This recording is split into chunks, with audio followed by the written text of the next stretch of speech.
This is me Sahil Parashar. Today we are going to discuss permutations and combinations. तो class को शुरू करते हैं। Permutations, right. Now permutation is arrangement, means arrangement of number, arrangement of something. Even जो अभी हमने questions किए कि 3 डिजिट का नंबर बनाओ अगर 5 चॉइसेस तुम्हें दी हुई हैं, तो वो भी तो परमुटेशन ही था, पर वहाँ पर हमने परमुटेशन लगाया नहीं उस तरीके से। वहाँ पर तुमने सिर्फ बॉक्स बनाए और उसी से हमारा काम हो गया। अगर कम बॉक्सेस हैं तो वहाँ से कर लो, क्योंकि वो ईजी पड़ रहा है हमें। पर फिर मान लेते हैं तुम्हारे 1000 बॉक्सेस हैं, 2000 बॉक्सेस हैं, तो क्या बॉक्स बना पाओगे? नहीं बना पाओगे। तो हमें परमुटेशन का एक एग्जैक्ट फॉर्मूला तुम्हें लगाना पड़ेगा वहाँ पर। आ रही है बात समझ में? तो इसलिए हम लोग परमुटेशन को लेकर आए हैं। तो यहाँ पर एक चीज़ हमें सीखनी है, दैट इज NPR। अब NPR क्या होता है, इसका फॉर्मूला पहले समझो। NPR को ओपन कैसे करते हैं? n फैक्टोरियल अपॉन में n माइनस r फैक्टोरियल के बराबर होता है ये। एक एग्जांपल देखो, अगर मान लेते दिया होता है 12p2, तो हम लिखते हैं 12 फैक्टोरियल अपॉन में 12 माइनस 2 फैक्टोरियल। 12 माइनस 2 कितना हो जाएगा? 10 फैक्टोरियल। तो आंसर आ जाएगा 12 फैक्टोरियल अपॉन 10 फैक्टोरियल। बच्चों अभी थोड़ी देर पहले बताया कि 12 फैक्टोरियल अपॉन 10 फैक्टोरियल को कैसे सोल्व कर सकते हो। जो बड़ा नंबर है, बड़ा फैक्टोरियल जो है, उसको थोड़ा और खोल दो और ओपन कर दो, means 12 into 11 into 10 factorial. 12 into 11 into 10 factorial upon में 10 फैक्टोरियल है। 10 फैक्टोरियल से 10 फैक्टोरियल कैंसिल हो जाएगा, तो बचेगा कितना? 12 इंटू में 11 मीन्स 132, राइट बच्चों। चलिए, तो यहाँ पर हमने फॉर्मूला ओपन करना सीखा, पर इसकी डेफिनेशन क्या है? बुक में क्या लिखा हुआ है? इसकी डेफिनेशन क्या कहती है? इसकी डेफिनेशन कहती है बच्चों कि NPR is the number of arrangement of n different objects taken r at a time. Means अगर हम n डिफरेंट ऑब्जेक्ट्स लें, right, and taken r at a time, और उसमें से r ऑब्जेक्ट्स को एक बार में लें, तो उनका क्या अरेंजमेंट बन सकते हैं? कितने अरेंजमेंट उनके बन सकते हैं? नहीं समझ में आया? अपना तरीका देखो जो हमने पढ़ाया है, वो है बच्चों कि अगर हम कहें NPR, तो यहाँ पर जो n है, NPR के अंदर जो n है, n is the number of choices given in the question.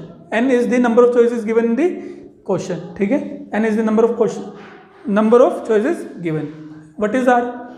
r is the number of boxes. r is the number of boxes. आ गई ये बात समझ में? तो यहाँ पर हम इस NPR के फॉर्मूले को लगाकर अपने वाले तरीके से क्वेश्चन को सोल्व कर सकते हैं। अभी करवाते हैं, सिर्फ 1 मिनट रुकिए। अब तुम कहोगे कि भैया रिपीटेशन अलाउड नहीं है, तो ठीक है, पर अगर रिपीटेशन अलाउड हुई तो? अगर रिपीटेशन अलाउड हुई बच्चों, तो यहीं पर NPR की जगह फॉर्मूला लग जाएगा n की पावर r। फॉर्मूला लग जाएगा n की power r। Again n is the number of choices given and r is the number of boxes. जैसे कि एक बार देखो क्वेश्चन नंबर 1 क्या गिवन था। क्वेश्चन नंबर 1 जो भी हमने थोड़ी देर पहले ही करवाया है, उसके अंदर हमारे पास 5 चॉइसेस गिवन थी। देख रहे हो, 1 2 3 4 5, 5 चॉइसेस गिवन थी। तो n कितना हो गया हमारे पास? 5। और हमें कितने बॉक्सेस भरने थे? 3, क्योंकि 3 डिजिट का नंबर था। तो r कितना हो गया हमारे पास? 3। समझ में आ रहा है? नंबर ऑफ बॉक्सेस कौन होता है? r होता है, और नंबर ऑफ चॉइसेस कौन होता है? n होता है। नंबर ऑफ चॉइस कौन होता है बच्चों? n होता है। तो अगर रिपीटेशन, पहले वाले केस में क्या बोला था उसने? Repetition is allowed. अगर रिपीटेशन अलाउड है तो हमने बताया कि फॉर्मूला लगेगा n की पावर r। अगर n की पावर r है तो क्या हो गया? 5 की पावर 3, दैट इज 125। देख रहे हो, आसानी से निकाल दिया हमने। बी पार्ट में कहा था कि रिपीटेशन इज नॉट अलाउड। अगर रिपीटेशन अलाउड ना हो तो फॉर्मूला लगाएंगे NPR। क्या फॉर्मूला लगाएंगे बच्चों? NPR। n की वैल्यू में दी हुई है 5, r की वैल्यू में दी हुई है 3, तो ये कितना आ जाएगा? 5 फैक्टोरियल अपॉन में 5 माइनस 3 फैक्टोरियल। 5 फैक्टोरियल अपॉन में 5 माइनस 3 फैक्टोरियल। तो ये आ जाएगा बच्चों 5 फैक्टोरियल अपॉन में 2 फैक्टोरियल। इसको थोड़ा सोल्व कर लो। अगर सोल्व करोगे तो 5 इंटू 4 इंटू में 3 इंटू में 2 इंटू में 1। 2 फैक्टोरियल को सोल्व करोगे तो 2 इंटू में 1। 2 इंटू 1 से 2 इंटू 1 क्या हो जाएगा? कैंसिल। तो देख रहे हो कितना बचा? 5 4 जा 20 एंड 23 जा 60। आंसर मैच करो, पिछली बार और अब की बार क्या सेम आंसर आ रहा है? मैच, राइट ना? चलिए, तो ऐसे हम लोग क्वेश्चंस को कर सकते हैं NPR के थ्रू, मींस परमुटेशन के थ्रू, कि कितने अरेंजमेंट उसके पास है। तो इसको काउंटर करने के लिए हम लोग 2 से 3 एग्जांपल्स लेकर आते हैं, देखते हैं। परमुटेशन के 4 काउंटर एग्जांपल्स लेकर आए हैं बच्चों। इनसे 4 रूल्स करवा देंगे और इन्हीं रूल्स से तुम्हारा हर एक क्वेश्चन हो जाएगा CBSE क्लास 11th का। नाउ स्टूडेंट्स डाउट ये आती है स्टूडेंट्स को कि हमें एग्जाम में कैसे पता चले कि क्वेश्चन परमुटेशन का है या फिर क्वेश्चन कॉम्बिनेशन का है, या फिर अगर परमुटेशन का है तो रूल 1 से होगा, रूल 2 से होगा, रूल 3 से होगा, फिर रूल 4 से होगा। ये सारे डाउट्स क्लियर हो जाएंगे। इसके लिए हम जैसे जैसे रूल बताएंगे वैसे वैसे उसका एक मैप बना देंगे। तुम्हें सिर्फ वो मैप याद रखना है तो तुम्हें पता रहेगा कि कब क्या होगा। राइट स्टूडेंट्स, चलिए तो शुरू करते हैं ऑर्डर से कि ऑर्डर क्या होता है। मान लेते हैं बच्चों एक नंबर लेते हैं 1 और 2। अगर 1 और 2 को पढ़ा जाए तो ये 12 पढ़ा जाएगा, पर अगर हम 2 को आगे कर दें और 1 को पीछे कर दें तो कितना हो जाएगा 21। मीन्स जब कुछ नंबर्स को आगे या पीछे किया जाए उससे फर्क पड़े, मतलब वो बदल जाए, तो वो क्या होता है, उस केस में हम बोलते हैं कि ऑर्डर इज इंपॉर्टेंट। क्या बोलते हैं, ऑर्डर इज इंपॉर्टेंट। जैसे यहाँ पर एक नाम देखिए, पहला नाम है मोहन। अगर हम मोहन में ओ पीछे ले जाएं, सॉरी आगे ले आएं और एम पीछे ले जाएं तो ये हो जाएगा ओ महान, मतलब मोहन बन गया ओ महान। तो यहाँ पर क्या हो रहा है कि जैसे जैसे हम लेटर आगे पीछे करते हैं मीनिंग चेंज हो जाता है। तो जब मीनिंग चेंज हो रहा है या उससे हमें फर्क पड़ता है तो उसी को बोलते हैं ऑर्डर इज इंपॉर्टेंट। राइट, तो जब ऑर्डर इंपॉर्टेंट होगा तो हमेशा क्या यूज होती है, परमुटेशन यूज होती है बच्चों। तो पहला पॉइंट हमारे पास आया कि अगर ऑर्डर इंपॉर्टेंट है तो क्या यूज होगा, परमुटेशन। पर ऑर्डर इंपॉर्टेंट कब नहीं होता, देखने में तो ऐसा लग रहा है कि हर जगह ऑर्डर तो इंपॉर्टेंट हो गई, नहीं। मान लेते हैं कि 3 लोग हैं, विराट कोहली है, रोहित शर्मा है एंड हार्दिक पांड्या। ये 3 प्लेयर्स हैं। इन 3 में से 2 प्लेयर का सिलेक्शन हुआ। 2 प्लेयर कौन कौन हुए, मान लेते हैं कि Virat Kohli and Rohit Sharma. Right, Virat Kohli and Rohit Sharma. तो हम 2 टीम बनाते हैं। टीम ए में कौन है, विराट कोहली रोहित शर्मा। टीम बी में कौन है, रोहित शर्मा विराट कोहली। जरा देखो टीम ए और टीम बी में क्या कोई डिफरेंस है, कोई भी डिफरेंस नहीं है ना। टीम्स तो सेम है ना, चाहे तुम किसी को आगे लिखो चाहे किसी को नीचे पीछे कैसे लिखो, मेन है कि उसमें कितने लोग हैं और कौन कौन है। तो अगर वही लोग हैं तो टीम तो एक ही मानी जाएगी। तो जब हम किसी चीज़ का सिलेक्शन करते हैं तो वहां पर order is not important, order is not important. Right students, now students examples के थ्रू रूल्स को देखते हैं। अब जब हमें पता चला कि अगर ऑर्डर इंपॉर्टेंट है तो परमुटेशन यूज होगा। तो फॉर एग्जांपल मोहन, जब हम कुछ वर्ड्स लिखते हैं तो वर्ड्स को आगे पीछे करने से उनका अर्थ चेंज हो जाता है, उनकी मीनिंग चेंज हो जाता है। तो ऑर्डर तो इंपॉर्टेंट है, तो इसलिए यहाँ पर क्या यूज होगा बच्चों, permutation. Order is important so permutation. Now the next thing is student, यहाँ पर कहा गया है कि how many 3 digit numbers, 3 digit का नंबर बनाना है। Right students, 3 digit word possible, 3 digit का कितने वर्ड्स पॉसिबल है, 3 डिजिट के बच्चों। अब यहां पर एक बार काउंटिंग करो, ये कितने लेटर हैं, 1 2 3 4 एंड 5।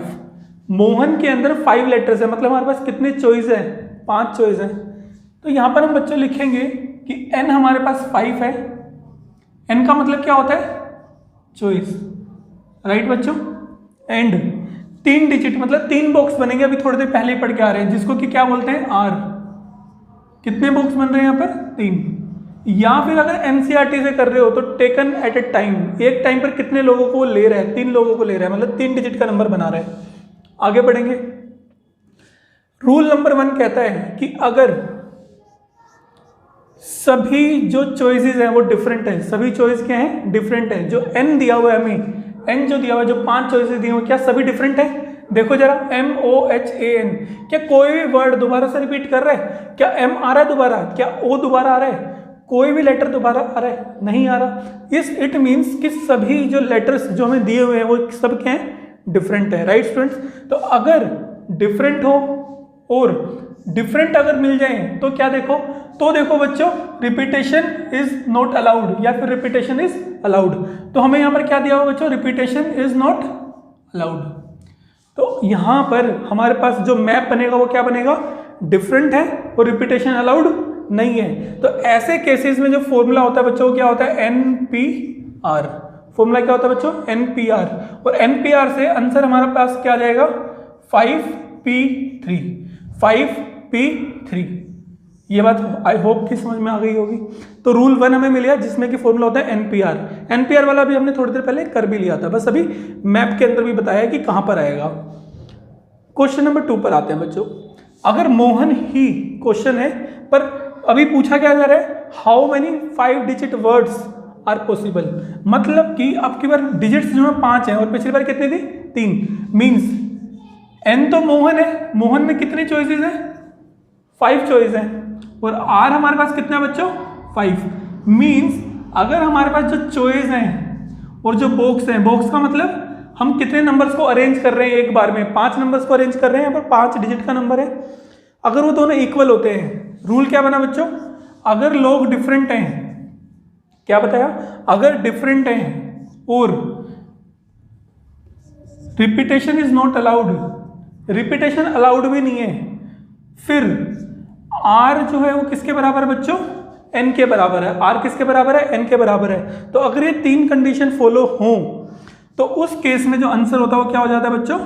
n factorial. उस केस में आंसर क्या होगा? n factorial. तो फॉर्मूला में मिला कि अगर डिफरेंट है, रिपीटेशन नॉट अलाउड है और r n के बराबर हो जाए तो आंसर डायरेक्ट क्या लिख दो? n factorial. ये स्पेशल केस है ऊपर वाले का। क्यों? क्योंकि अगर देखो यहां पर r 5 था, तो अगर हम npr के अंदर r को भी कितना लिख दे बच्चों? n, क्योंकि r और n तो इक्वल है। तो जब तुम इसको सोल्व करोगे ना n को, तो n फैक्टोरियल आएगा, राइट? पर हम ऐसा क्यों लिखे जब हमें एक शॉर्टकट पता है कि डायरेक्ट n फैक्टोरियल लिख दो। अगर 5 चॉइसेस हैं और 5 ही बॉक्स हैं तो उनको अरेंज करने की टोटल परमुटेशन होगी 5 फैक्टोरियल। तो इस केस के अंदर आंसर कितना हो जाएगा बच्चों? 5 फैक्टोरियल, क्योंकि यहाँ पर n भी 5 था और r भी 5 था। तो मैप हमारा आगे बढ़ गया। अब थर्ड रूल क्या कहता है बच्चों? रूल थर्ड कहता है कि how many 3 digit words possible. अगर रिपीटेशन अलाउड है मींस डिफरेंट है, मोहन के अंदर सभी वर्ड क्या है? डिफरेंट है। एंड अब डिफरेंट के बाद जो रिपीटेशन नॉट अलाउड आ रहा था ना हर बार, अब की बार क्या आ गया बच्चों? Repetition is allowed. और जैसे ही रिपीटेशन अलाउड आएगा तो हमारा फॉर्मूला हो जाएगा कौन? n की पावर r, जो भी हम पीछे भी कर चुके हैं। तो अब हमने मैप में बता दिया कि रूल नंबर कौन सा है? रूल नंबर थर्ड है। और इसका आंसर, इस क्वेश्चन में आंसर क्या हो जाएगा? यहाँ पर n की वैल्यू दी थी 5, n की वैल्यू दी थी 5 और r की वैल्यू दी है, कितने डिजिट लिए इसने एक बार में? 3 डिजिट, मतलब 3 नंबर का बॉक्स बनेगा। तो 5 की power 3। I think it is clear to you. Rule number 4 and the most important rule student. चलिए तो उधर आते हैं, देखते हैं। एक नाम हमने लिया गंगाधर। गंगाधर में कितने एलिमेंट्स है पहले वो देखते हैं। First element, second, third, 5, 6, 7, 8 and 9। Total 9 element है students. Means number of choices कितनी होगी? 9। अब यहाँ पर जैसे हम कहाँ से शुरू करते थे? क्या सभी नंबर डिफरेंट है? यहाँ पर देखो बच्चों, क्या सभी नंबर डिफरेंट है? बिल्कुल भी नहीं। यहाँ पर तो ये a यहाँ पर भी आता है, यहाँ पर भी आ रहा है और यहाँ पर भी आ रहा है। मतलब कितने a हैं इस गंगाधर के अंदर? 3, राइट। और कितने g हैं बच्चों यहाँ पर गंगाधर में? राइट, g कितने हैं? 2। अरे 2, ठीक है। तो कितने g हैं? g हैं यहाँ पर 2 बच्चों। यहाँ तक हमें क्लियर हुआ। तो जब a 3 है और गंगाधर के अंदर g 2 हैं, मीन्स सभी एलिमेंट डिफरेंट तो नहीं है, मीन्स नॉट डिफरेंट। तो रूल क्या हुआ? Not different. जो चॉइसेस दी हुई हैं, जो नंबर ऑफ चॉइसेस n जो दिया हुआ है, अगर वो सभी डिफरेंट हैं, मतलब सॉरी, अगर डिफरेंट नहीं है तो हम रूल नंबर 4 लगाते हैं, राइट स्टूडेंट्स? Not different. आगे बढ़ते हैं। इसमें जो n है वो हमेशा किसके बराबर होता है बच्चों? r के इक्वल होता है। n is equals to r। अब यहाँ पर एक बात नोट करो कि CBSE क्लास 11th के हिसाब से ही हम लोग यहाँ पर करवा रहे हैं, नहीं तो इसके अंदर चेन और भी बहुत सारे रूल्स होते हैं, वो हम नहीं करवा रहे, क्योंकि वो फर्दर लेवल्स पर तुम पढ़ोगे। 11th क्लास के लिए इतना ही है। आते हैं इधर। तो नॉट डिफरेंट के अंदर बच्चों क्या है? n इक्वल्स टू r रहेगा हमेशा। इवन ये तुम्हें देखने की जरूरत भी नहीं है। जैसे देखें कि नॉट डिफरेंट है, सभी एलिमेंट्स इक्वल नहीं है, तो रूल नंबर 4 लगाओगे आंख बंद कर कर। चलिए, तो यहाँ पर रूल नंबर 4 कहता है कि जितनी भी चॉइसेस है, मतलब n चॉइसेस जो दी हुई हैं, उनको डिवाइड कर दो उन नंबर ऑफ एलिमेंट से जो कि रिपीट हो रहे हैं। जो कि क्या हो रहे हैं बच्चों? रिपीट हो रहे हैं। मतलब कि P1 factorial and P2 factorial, P1 factorial and P2 factorial. इसका यहाँ पर समझाते हैं कैसे। जैसे इधर देखो, अगर हम इस एग्जाम्पल का आंसर निकालें तो हमें टोटल नंबर ऑफ चॉइसेस कितनी थी? 9। तो हमने लिख देंगे 9 फैक्टोरियल। और रिपीट कौन हो रहा था? रिपीट हो रहा था a। कितनी बार?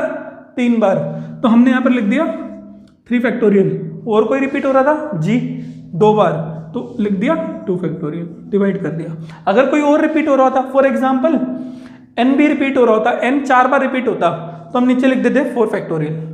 आ रही है समझ में? तो जो भी रिपीटेशन आती रहेगी हम उससे उसको क्या करते रहेंगे बच्चों, डिवाइड करते रहेंगे। Is it clear to you? तो ये हमारे पास आ गया रूल नंबर 4। तो हमारा मैप कंप्लीट हो गया किसके लिए, परमुटेशन के लिए। तो आइए तो परमुटेशन कुछ क्वेश्चंस देखते हैं जल्दी से जल्दी।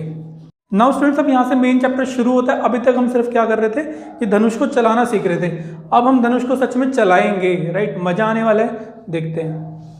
3 चीजें हमने लिखी है, ऑर्डर, डिफरेंट चॉइस, रिपीटेशन। जो मैप हमने बनाकर दिया है रूल्स का, जिसमें 4 रूल्स हैं, उनको कैसे देखोगे एग्जाम के अंदर, है ना? तो एग्जाम में सिर्फ ये 3 चीजें लिखो शीट में और इनमें टिक या क्रॉस कर दो। जैसे कि यहाँ पर बात करते हैं, हाउ मेनी वर्ड्स विद और without meaning can be made from the letters of the word equation. एक वर्ड हमें दिया है equation and the no letter is repeated, कोई भी लेटर रिपीट नहीं होगा। मीन्स रिपीटेशन क्या हो गई बच्चों, यहाँ पर नॉट अलाउड हो गई, तो हमने यहाँ पर काटा लगा दिया। आगे बढ़ते हैं, क्या ऑर्डर यहाँ पर इंपॉर्टेंट है? देखो इक्वेशन, जो वर्ड इक्वेशन है हम पहले भी बता चुके कि अगर इक्वेशन में जैसे मोहन में एम आगे चला गया, पीछे चला गया था और ओ आगे आ गया था, तो उसका मीनिंग चेंज हो जाएगा।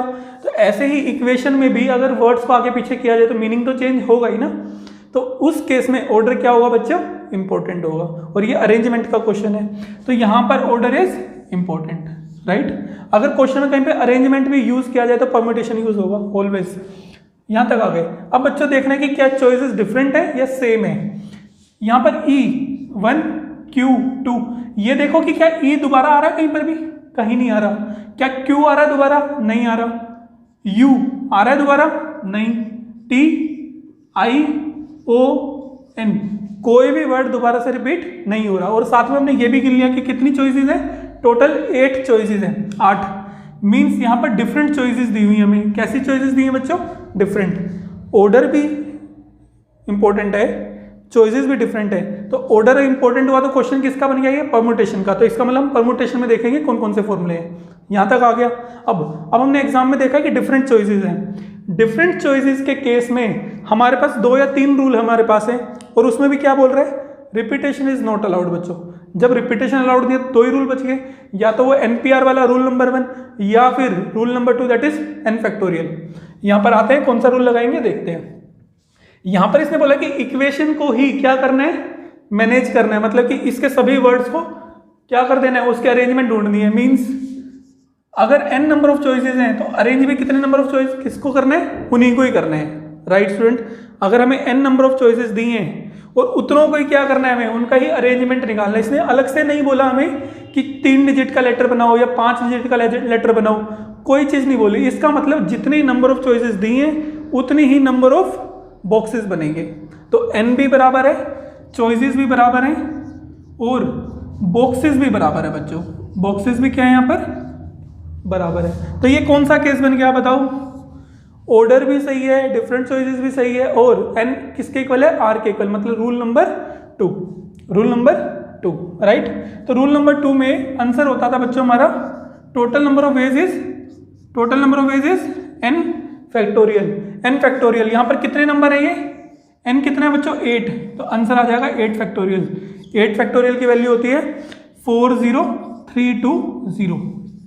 अब यहाँ पर हम स्टूडेंट्स बार बार कहेंगे कि 1 से लेकर 10 फैक्टोरियल तक की सभी वैल्यूज याद कर लो।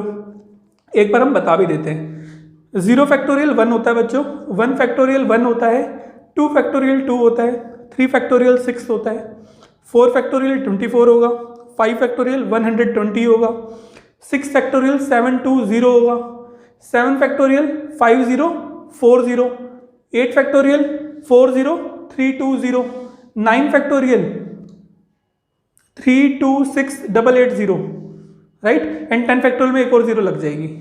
आगे ये बात समझ में? चलिए तो आगे बढ़ते हैं।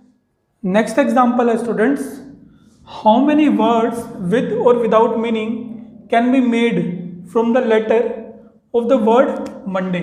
हमारे पास जो आज वर्ड दिया गया है वो कौन सा है बच्चों, मंडे है, right? No letter is repeated, कोई भी लेटर क्या नहीं है यहाँ पर, रिपीटेशन अलाउड नहीं है। तो हमने पहले ही रिपीटेशन वाले पार्ट पे क्या लगा दिया, क्रॉस लगा दिया। राइट स्टूडेंट्स, अब आगे बढ़ते हैं। फर्स्ट पार्ट दिया गया है no letter used at a time. इसका आंसर लिखने से पहले हम यहाँ पर नंबर ऑफ चॉइसेस काउंट कर लेते हैं बच्चों।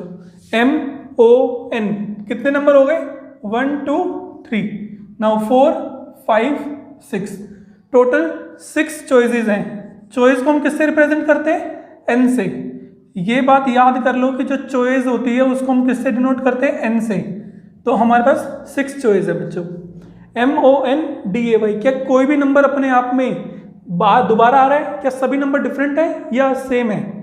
बिल्कुल, सभी नंबर यहाँ पर बच्चों डिफरेंट है। चॉइसेस आर डिफरेंट, तो डिफरेंट चॉइसेस है तो हमने यहाँ पर क्या कर दिया? टिक कर दिया। ये वाला पार्ट सही है।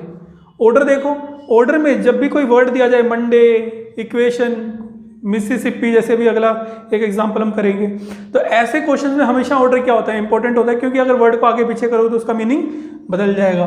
तो order is important, order is important, right. तो अगर ऑर्डर इंपॉर्टेंट है तो एग्जाम में हमें पता चल गया कि परमुटेशन से होगा। अगर डिफरेंट चॉइसेस हैं, चॉइसेस क्या है बच्चों? डिफरेंट हैं, तो इसका मतलब हमें पता चल गया कि रूल नंबर 1 या फिर रूल नंबर 2 से होगा, जो 2-3 रूल हमें दिए हुए हैं। रिपीटेशन अलाउड नहीं है तो रूल नंबर 3 तो लगेगा नहीं। अब आगे बढ़ते हैं। यहाँ पर हमें नंबर ऑफ चॉइसेस 6 दिया था। फर्स्ट पार्ट देखो, 4 letters used at a time. तो रूल नंबर 1 क्या कहता है कि यहाँ पर R की वैल्यू कितनी दे दी बच्चों? 4, क्योंकि 4 लेटर यूज हो रहे हैं एक टाइम पर। नंबर ऑफ बॉक्सेस बोल सकते हो जिसको हमने भी थोड़ी देर पहले बताया था कि नंबर ऑफ बॉक्सेस किसे बोलते हैं? जितने लेटर हमने लिए एक बार में वो। तो 4 है, तो फॉर्मूला यहाँ पर कौन सा लगेगा? Rule 1 NPR means 6P4। 6P4 का मतलब क्या होता है बच्चों? 6 फैक्टोरियल अपॉन में 6 माइनस 4 कितना होता है स्टूडेंट? 2 factorial, right.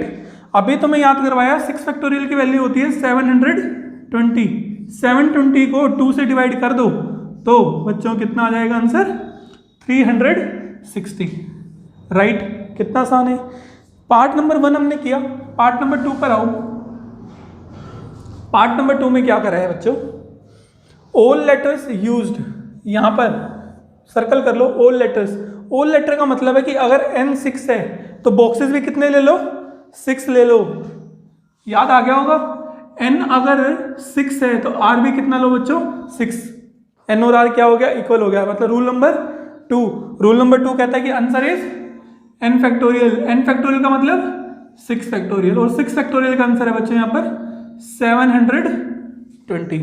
आसान था। आगे आते हैं। अब कुछ लोगों को याद होगा हम लिखेंगे कैसे। लिखना हम बता चुके हैं पहले ही।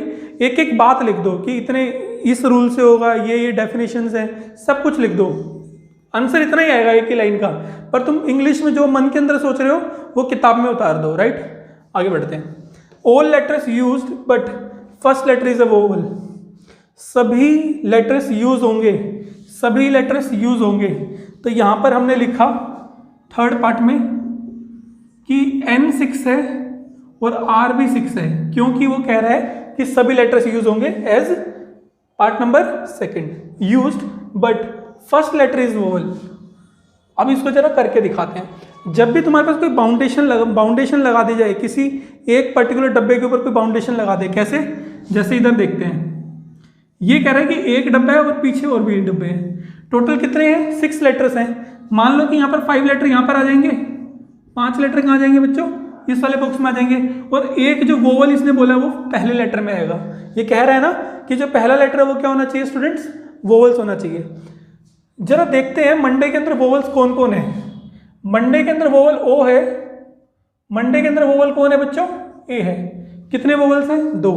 मीन्स अगर यहाँ पर जो हमने वो किया था मल्टीप्लिकेटिव रूल किया था, क्या था वो? Counting principle. उसके अंदर कितनी चॉइसेस देखो यहाँ पर। वहाँ पर हमने बाउंडेशन का रूल समझाया था कि यहाँ पर बाउंडेशन लगी है तो यहाँ पर नंबर ऑफ चॉइस देखो। नंबर ऑफ चॉइस कितनी है? 2। तो इस डब्बे को बाकी वाली रेल से क्या कर दो? अलग कर दो। इसका अलग निकालो और बाकी का अलग। सिर्फ इस पे बाउंडेशन थी, इसको हमने अलग कर लिया, और इन 5 लेटर का अलग से निकाल लो। अब यहाँ पर देखते हैं बच्चों, क्योंकि यहाँ पर एक लेटर भरा जा चुका है तो यहाँ पर क्या हो गया? यहाँ पर जो नंबर ऑफ चॉइसेस हैं वो भी 5 हो गई, और जो नंबर ऑफ बॉक्सेस है वो भी क्या हो गए? 5 हो गए। कैसे 5 हो गए? क्योंकि एक बॉक्स हमने यहाँ पर भर दिया ना, एक बॉक्स हमने यहाँ पर यूज कर लिया और एक चॉइस भी हमने भर दी, तो बॉक्स और चॉइस दोनों यूज हो चुके हैं। तो यहाँ पर 5 और 5 हो गए। इसमें से भी -1 हो गया और इसमें से भी -1 हो गया। समझ में आ गई होगी बात। तो n और r कितने हैं 5।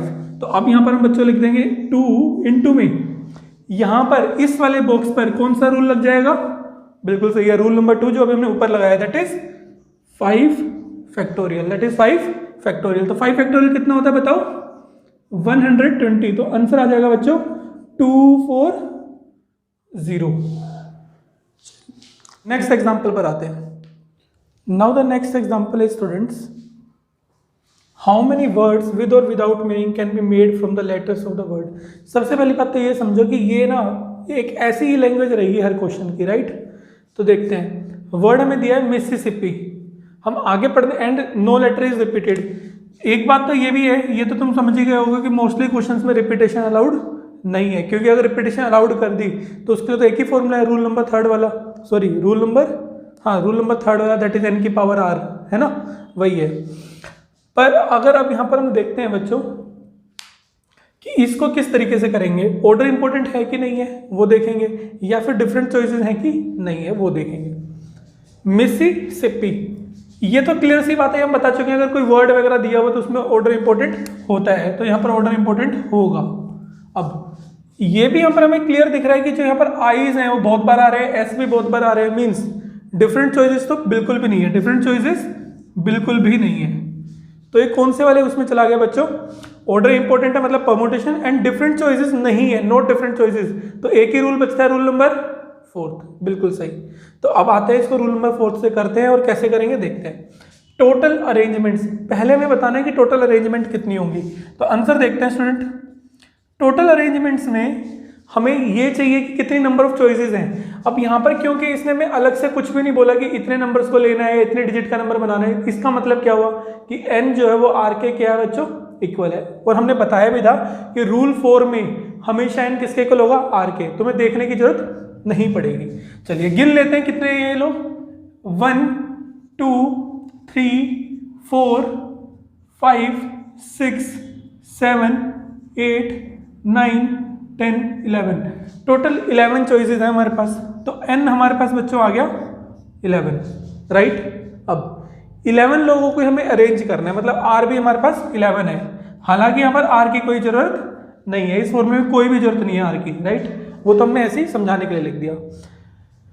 कौन कौन रिपीट हो रहा है ये तो जानना ही पड़ेगा ना, P1 P2 P3 कौन कौन रिपीट हो रहा है। P1 देखते हैं, मतलब यहाँ पर i को देखते हैं कितनी बार रिपीट हो रहा है। i जो है वो 2 पर रिपीट हो रहा है, एक बार 5 पर रिपीट हो रहा है, 8 पर रिपीट हो रहा है और 11 पर रिपीट हो रहा है, मतलब टोटल कितने सर्कल्स हो गए 4। मीन्स जो i हैं वो कितने हैं बच्चों, यहाँ पर i's are 4, means 4 bar repeat हो रहा है कौन, i स्टूडेंट्स। आगे बढ़ते हैं, और कौन कौन रिपीट हो रहा है। इसके बाद बच्चों यहाँ पर ये 3 और 4 पर डबल एस आ रहा है, 6 और 7 पर डबल एस आ रहा है, मतलब एस कितनी बार रिपीट हो गया, 2 बार। एस आ रहे हैं, सॉरी 4 टाइम्स बच्चों, दो बार आया तो 4 हो गए। और कोई चीज़ रिपीट हो रही है, बिल्कुल हो रही है, मिसिसिपी, मतलब कि डबल पी, तो पी कितने हो गए स्टूडेंट, 2 हो गए।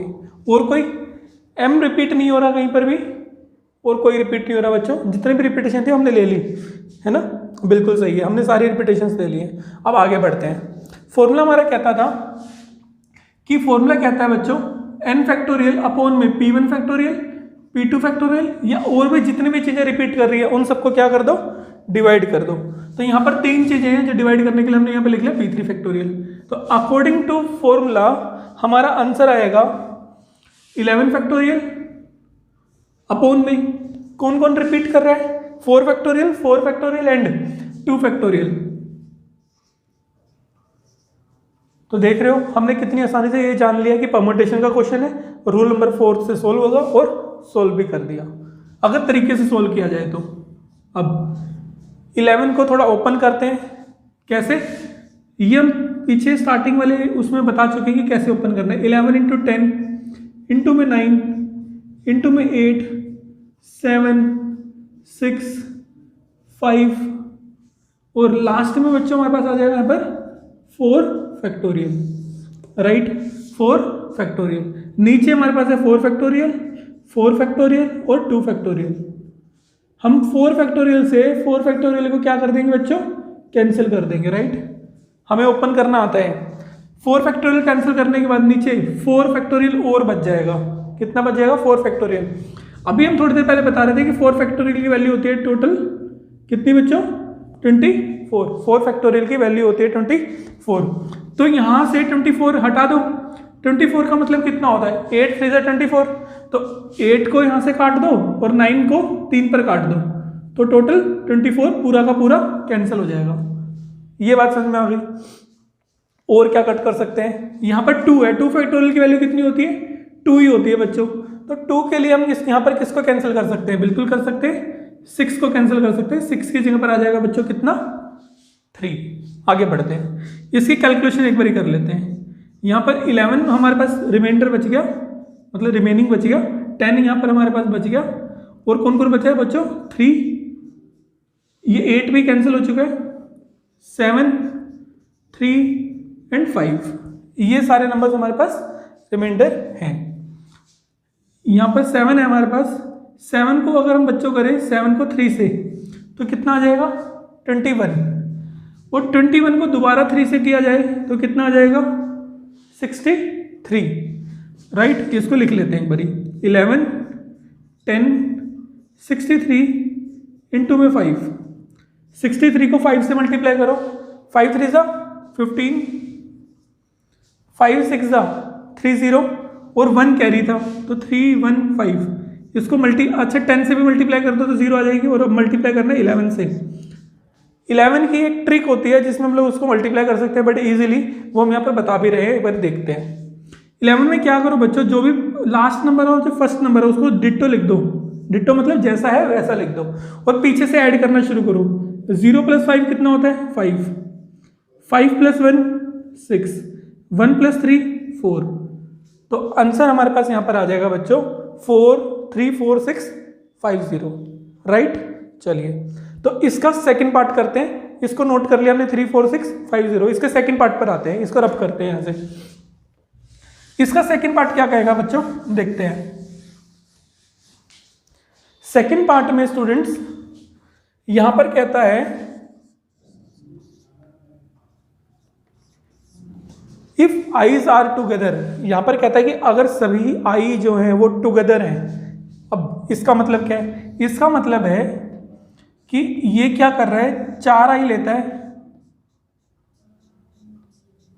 और चारों आई को एक साथ लिख लेता है। ठीक है, मीन जितने भी परमुटेशन उसकी बनेंगी उसमें आई अलग अलग ना होकर एक साथ आएंगे, और बाकी जो बचे हुए डिजिट्स हैं या लेटर्स हैं उनको अलग लिख लेता है। अगर टोटल 11 थे और उसमें से 4 आई अलग हो गए, कितने आई अलग हो गए बच्चों? 4 आई अलग हो गई। तो 11 में से 4 माइनस करो 7, तो बाकी बचे लेटर कितने हो गए? 7। यहां तक आई बात समझ में? तो यहाँ पर 4 आई, यहाँ पर ये पूरा एक, इसको अब हम कितना बॉक्स मानेंगे? सिर्फ एक बॉक्स मानेंगे। जिसको अभी तक हम 11 मान रहे थे, अब उसको एक बॉक्स मानेंगे। इसको कितना बॉक्स मानेंगे? एक। और 7 लेटर यहाँ पर है, तो टोटल कितने हो गए? इसको कितना लेट कर रहे हैं बच्चों हम लोग? सिर्फ एक बॉक्स है। और यहाँ पर कितने बॉक्सेस हैं? 7। तो टोटल बॉक्सेस हमारे पास कितने हो गए यहाँ पर स्टूडेंट? आगे देखते हैं जरा, इसको रब कर रहे हैं यहाँ से।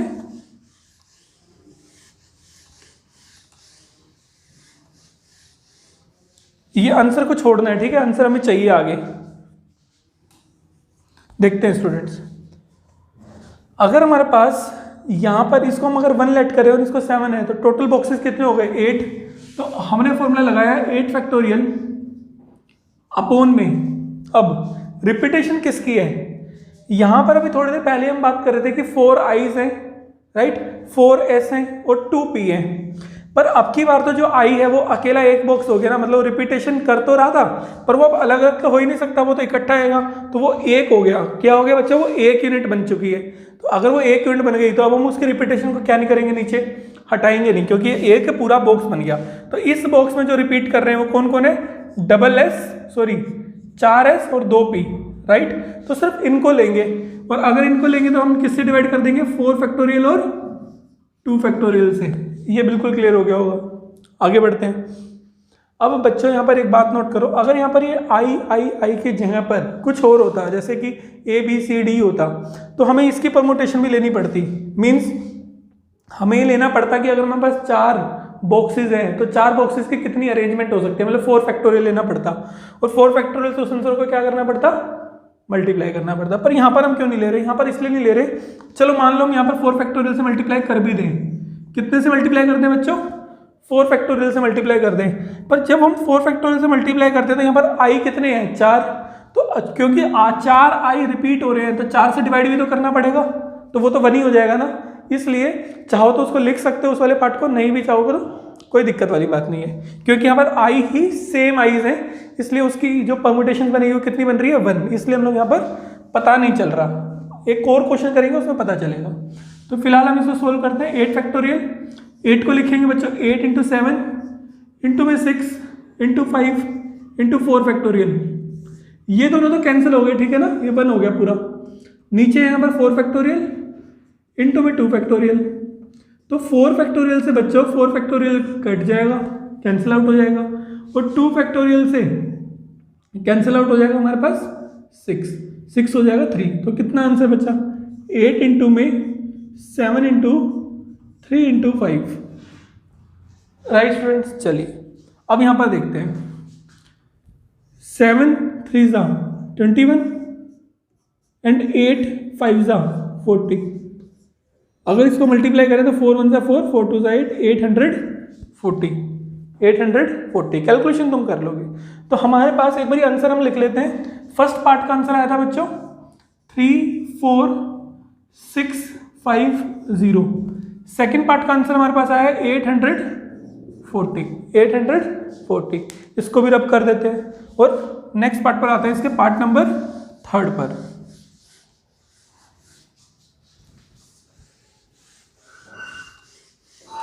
अब पार्ट नंबर 3 क्या कहता है स्टूडेंट्स, पार्ट नंबर 3 कहता है, अभी तक कह रहा था कि ऑल आइज आर टुगेदर, अब कहता है कि all I's are not together, मतलब कि वो केसेस निकालो जिसमें आई टुगेदर ना हो।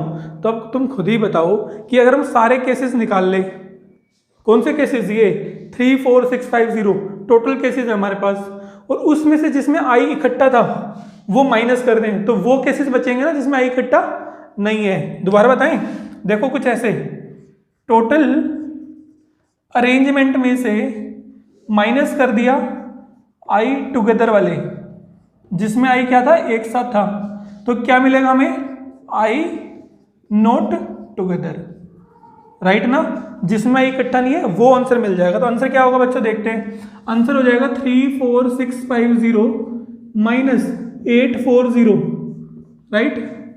तो 0 minus 0 is 0, 5 minus 4 is 1 and 16 minus 8 is 8, और आगे हमारे पास है 3 3। तो आंसर आ जाएगा बच्चों 3 3 8 1 0। चलिए move to the next question, इसको नोट डाउन करिए। Now this example is the most important example of permutation, right students. देखते हैं क्या कह रहे हैं। पूरी एक लैंग्वेज है जो हम हर बार पढ़ते आ रहे हैं, मेन है कि वर्ड इज परमुटेशन, और उसके अंदर हमने नंबरिंग भी कर दी है। 12 वर्ड्स हैं जिसमें से टी और टी 2 बार रिपीट हो रहा है, कौन से नंबर पे, 6 पे और 8 पे, राइट, 2 बार रिपीट हो रहा है। इट मीन्स जो चॉइसेस हमें गिवन है वो डिफरेंट तो नहीं है, और यहीं से हमें अंदाजा हो जाएगा कि अगर चॉइसेस डिफरेंट नहीं है तो क्या लगेगा बच्चों, रूल नंबर 4। ऑर्डर के बारे में हमें यहाँ पे बोलने की जरूरत ही नहीं है, क्योंकि अगर लेटर का एक लेटर दिया और उसको अरेंज करना है तो ऑर्डर इन केसेस में जनरली क्या होता है, इंपॉर्टेंट होता ही है। तो परमुटेशन का क्वेश्चन तो होगा ही। रिपीटेशन लास्ट में बोल दिया कि इंपॉर्टेंट नहीं है, तो सीधा सीधा रूल नंबर 4 लग रहा है, हमें यहीं से पता चल गया था। अब आते हैं पार्ट नंबर 1 पे। Word start with P and and with S. इसमें बच्चों ये क्या कह रहा है कि जो वर्ड है वो पी से तो शुरू होगा, कुछ इस तरीके से पी से शुरू होगा और एस पर खत्म होगा। अगर टोटल 12 वर्ड्स हैं बच्चों और हमने 2 वर्ड्स को फिक्स कर दिया स्टार्टिंग और एंड में, तो बीच में कितने वर्ड्स बच गए, 10 वर्ड्स बच गए, मतलब 10 लेटर्स बच गए, राइट, 10 लेटर बच गए। तो अब जो क्वेश्चन है वो 12 की परमुटेशन का नहीं है, वो 10 की परमुटेशन का, मतलब 10 लोगों को कैसे अरेंज किया जाए, क्योंकि एक ये वाला पी और ये वाला एस तो फिक्स है ना, इनको अरेंज करने की जरूरत ही नहीं है। तो चलिए, तो ये चौकीदार है एक तरीके से। तो यहाँ पर 10 लेटर्स हैं हमारे पास, और क्योंकि रूल नंबर 4 क्या था, n फैक्टोरियल अपॉन में रिपीटेशन को क्या कर दो, डिवाइड कर दो, रिपीटेशन को क्या कर दो बच्चों, डिवाइड। तो n फैक्टोरियल यहाँ पर आ जाएगा बच्चों 10 फैक्टोरियल 12 फैक्टोरियल नहीं आएगा, गलती मत करना, क्योंकि 2 लोग फिक्स है तो 2 माइनस हो गया उसमें से। अब कौन कौन रिपीट हो रहा था, 2 टीज थे यहाँ पर, क्या थे टी, कितने बच्चों इसमें 2 हैं, एक 6 नंबर पर और एक 8वें नंबर पर, तो 2 फैक्टोरियल से डिवाइड कर दिया। आंसर देखते हैं कितना आएगा, वहां लिखते हैं 10 फैक्टोरियल की वैल्यू कितनी होती है बच्चों 3628800। हम बार बार कह रहे हैं कि 10 फैक्टोरियल तक की वैल्यूज को याद कर लो, राइट। 3628800 और 2 फैक्टोरियल का आंसर होता है 2। 2 से डिवाइड करो कितना आएगा 1814400। तो ये हमारे पास आ गया बच्चों इसका आंसर 1814400। तो यहाँ पर फर्स्ट पार्ट के आगे लिख लेते हैं 1814400। इसको रब करते हैं और सेकंड पार्ट करते हैं बच्चों। सेकंड पार्ट क्या कह रहे हैं देखते हैं। सेकंड पार्ट कह रहा है कि वोवल्स आर टुगेदर, जो वोवल्स हैं वो एक साथ आने चाहिए, वोवल्स आर टुगेदर। वोवल्स कौन कौन है बच्चों, एक बार देखते हैं। जो ई है वो वोवल है, यू भी वोवल है, वोवल जानते हो ना, ए ई आई ओ यू, राइट। तो ए भी वोवल है, आई भी वोवल है, ओ भी वोवल है, राइट। तो यहाँ पर टोटल 5 के 5 वोवल्स आ गए हैं हमारे पास। अब वोवल्स एक साथ आने चाहिए। अगर तुम्हें ये क्वेश्चन समझ में आ गया ना परम्यूटेशन का, तो तुम परम्यूटेशन का हर एक क्वेश्चन कर लोगे, क्योंकइसमें सारे जितने भी हथकंडे हैं ना सारे यूज हो जाएंगे। इधर देखते हैं, हमने बोला कि ए ई आई ओ एंड यू, ये 5 लेटर्स एक साथ होने चाहिए, मतलब एक बॉक्स होना चाहिए। और एक और बॉक्स बनेगा, वो किसका बनेगा बच्चों, जो इसमें से बच गए। अगर 12 लेटर थे उसमें से 5 letter A E I O you ये सब खत्म हो गए, तो 12 में से 5 माइनस करो तो कितने बचेंगे, राइट 7 लेटर्स बचेंगे, राइट। कितने लेटर्स बचेंगे बच्चों, 7 लेटर्स बचेंगे। तो 7 लेटर्स यहाँ पर आ गए और 5 का एक बॉक्स बन गया। एक बॉक्स का मतलब क्या, वो इकट्ठे रहेंगे। तो यहाँ पर 7 ये और 1 ये, तो एक बॉक्स ये हो गया और 7 बॉक्सेस यहाँ पर बनेंगे, राइट। इतनी बात समझ में आ रही है। तो एक बार इसका आंसर देखते हैं। 7 + 1 कितना होता है बच्चों 8। तो यहाँ पर टोटल परम्यूटेशन हो गई 8 फैक्टोरियल। अब इन 7 में कौन रिपीट कर रहा है, इन 7 में कौन रिपीट कर रहा है बताओ। हाँ, रिपीटेशन हो रही है किस किस की बच्चों, 2 टी की, तो 2 फैक्टोरियल से डिवाइड कर दिया। और क्या आ सकता है स्टूडेंट, अब यहाँ पर मल्टीप्लाई करेंगे 1 2 3 4 5, 5 लोगों की परम्यूटेशन क्या होती है 5 फैक्टोरियल। रूल नंबर 2 याद करो कि अगर 5 चॉइसेस हैं और 5 ही बॉक्सेस हैं, तो उसको कितने तरीके से उसकी कितने तरीके से अरेंजमेंट की जा सकती है 5 फैक्टोरियल से। तो हम यहाँ पर 5 फैक्टोरियल से मल्टीप्लाई करेंगे। क्या इनमें कोई रिपीट कर रहा है, कोई भी रिपीटेशन नहीं है, तो नीचे हम लोग किसी भी नंबर से डिवाइड नहीं करेंगे। जैसे हमने थोड़ी देर पहले बताया था कि जो आई था वो 4 बार आ रहा था, तो हमने 4 फैक्टोरियल से मल्टीप्लाई किया और फिर 4 फैक्टोरियल से क्या किया, डिवाइड किया, क्योंकि वहां पर आई 4 बार आ रहा था। पर यहाँ पर तो कोई भी रिपीटेशन नहीं है ना, तो सिंपल 5 फैक्टोरियल लिख देंगे, राइट। अब यहाँ पर तुम ये भी देख सकते हो कि जो मल्टीप्लीकेशन रूल हमने पढ़ा था वो यही तो कह रहा था कि जो इसके अंदर जितने भी नंबर्स हैं, जितने भी परम्यूटेशन इसकी हैं और जितने भी परम्यूटेशन इसके, उन सबको क्या कर दो, मल्टीप्लाई कर दो। तो हमने सबके बीच में लगाया और उसको मल्टीप्लाई कर दिया कितने से, 5 फैक्टोरियल से बच्चों। चलिए आगे बढ़ते हैं। अब जब हम लोग आगे बढ़े बच्चों, तो हम क्या देखेंगे, 8 फैक्टोरियल को अगर 2 फैक्टोरियल से डिवाइड करें तो कितना आएगा। डिवाइड करने की जरूरत है, बिल्कुल भी डिवाइड मत करो, सीधा 8 फैक्टोरियल की वैल्यू लिख दो। 8 फैक्टोरियल होता है 40320, राइट। एंड 5 फैक्टोरियल होता है 120 और 2 फैक्टोरियल तो तुम जानते ही हो। 2 से 120 को डिवाइड कर दो, कितना आएगा बच्चों 40320 इंटू में 60, राइट। 2 से डिवाइड किया। अब 6 से मल्टीप्लाई करो, 6 2 12, 2 0 लगा लो पीछे, 6 2 12, 6 3 18 + 1 19, 6 0 0 1 बचेगा एंड 6 4 24। तो 2419200 ये हमारे पास क्या आ गया इसका आंसर। तो यहाँ पर सेकंड पार्ट का आंसर भी हम लोग नोट कर लेते हैं 2419200, राइट। आगे बढ़ते हैं, थर्ड पार्ट के लिए देखते हैं, इसको रब करते हैं बच्चों। अब इसका जो थर्ड पार्ट है वो है इसका मेन, जो सबसे खतरनाक वाला पार्ट जिसे कहते हैं बच्चों। देखते हैं इधर एक बार जरा ध्यान लगाना। There are always 4 letter between P and S। इसको थोड़ा डीप में करते हैं। टोटल कितने लेटर्स हैं बच्चों, देखना जरा एक बारी। इसका आंसर क्या होगा स्टूडेंट्स, जब हम इसको यहाँ पर इसके अगर बॉक्सेस बना दें अच्छे से, मान लेते हैं फर्स्ट बॉक्स बन गया, second, third, fourth, fifth, sixth, seventh, ऊपर नेमिंग कर लेते हैं, पीछे से भी बनाने पड़ेंगे हमें, 1 2, एक बार गिन लेते हैं, first, second, third, fourth, fifth, sixth, seventh, eighth, ninth, 10th, 11th, right. और एक और बॉक्स बना लो 12th, राइट। चलिए, तो बच्चों ने यहाँ पर 12 बॉक्स बनाए। ये कह रहा है यहाँ पर कि there are always 4 letter between P and S, P और S के बीच में 4 लेटर होंगे हमेशा। मान लेते हैं यहाँ पर P लिख दिया और 4 लेटर छोड़ दो, 1 2 3 4, 4 छोड़े, यहाँ पर S लिख दिया, राइट।